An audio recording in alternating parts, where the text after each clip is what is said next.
So I have wanted to cover this topic since pretty much day one of Tech Tips, or at least when I first heard about it, the Bigfoot Network's Killer NIC. Now today we have an updated version. It's the Visiontek Killer Xeno Pro, which is basically kind of like the old Killer NIC, except they've made a few key improvements. First of all, it comes in a PCI Express interface, and you can actually see it installed in one of our two identical gaming PCs. And second of all, it includes some new software enhancements as well as support for accelerating your internet voice chat, such as Ventrilo or Mumble. Now, the reason I haven't covered it until now is I could never come up with a way to fairly test the Killer NIC. Now, some of their claims, like improving frames per second, lowering your latency, as well as improving how quickly the game actually updates the information on your screen, are pretty hard to verify. But I think I've come up with a way. We have two identical gaming machines featuring Core i5-750 processors, 4 gigs of RAM, and GTX 260 video cards, and we're going to be pitting the Killer NIC up against an Intel Gigabit network card, as well as the onboard network card on the MSI P55 CD53 motherboard.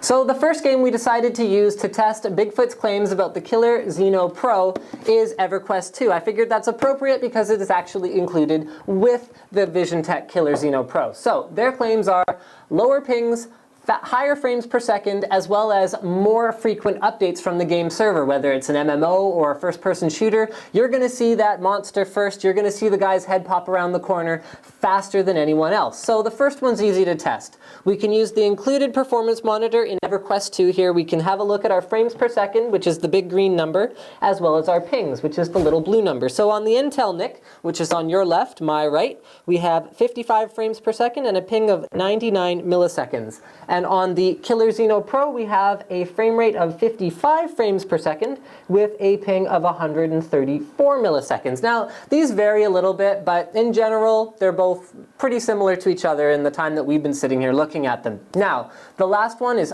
far more difficult to test, because you have to actually have 3 PCs, 3 separate accounts for EverQuest 2, and you have to be patient enough to actually move one account around in front of the other two to find out which one is receiving the updates first. So I've set all this up for you. All you've got to do is be the judge, so to speak. I want you to have a look. This is the Killer Xeno Pro. At the 2 screens, I am going to move my walking man character behind here. When I say go, I'm going to move him, and I want you to try and figure out which computer receives the update first. 3, 2, 1, go. Okay. I don't know if you caught that. Let's try one more time. 3, 2, 1, go. Okay, I'll give you a couple more shots at it. 3, 2, 1, go. I'm moving him. And one more time. 3, 2, 1, go.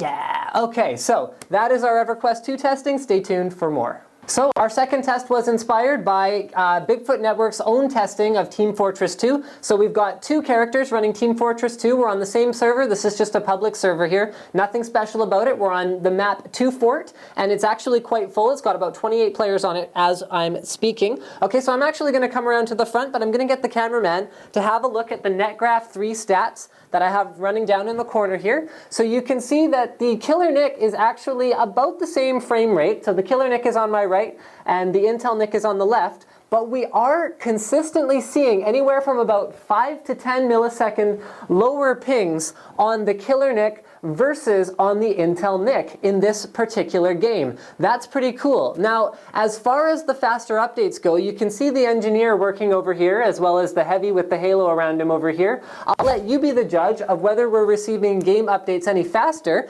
but I guess that pretty much concludes our coverage of the Killer Xeno Pro, and I apologize for not testing against the onboard NIC, but I felt rather than test a $100 NIC versus a $0 NIC, the best thing, after doing my introduction already, was actually to test against a more competitive product. So thank you for checking out NCIX Tech Tips on the Killer Xeno Pro.